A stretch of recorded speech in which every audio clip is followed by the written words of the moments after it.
Now here's where I can speak to a personal stumbling block that halted me from being baptized for a very long time.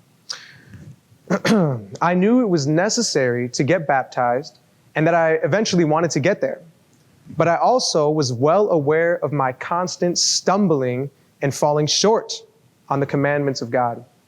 The commandments that are very clearly laid out in Scripture. I found myself asking, how can I be baptized when I'm still filled with brokenness and sin?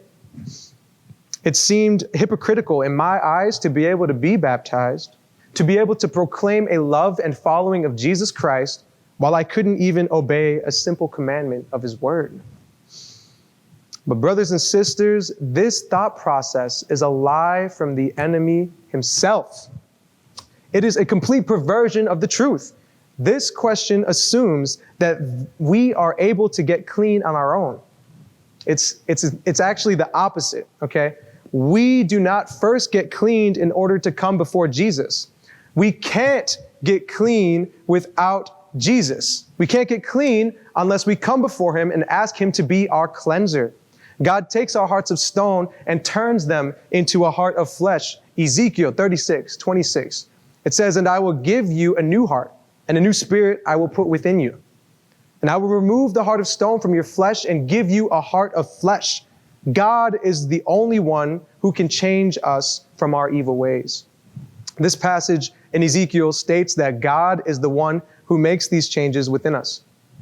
In our own strength, sin will have us crawling back to the same sin over and over again, like dogs return to their vomit. Okay, we are too weak to do anything on our own. I found myself delaying my baptism on account of getting my life right first. And this life correction would never actually come to be complete on my own. We are born into sin because of the fall of man. Sin entered into the world and we became helplessly bound up and removed from God. This is the reason that Jesus' sacrifice was required. And it's the reason why His death and resurrection is actually such good news for us, right?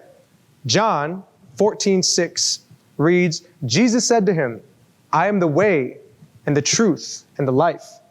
No one comes to the Father except through me."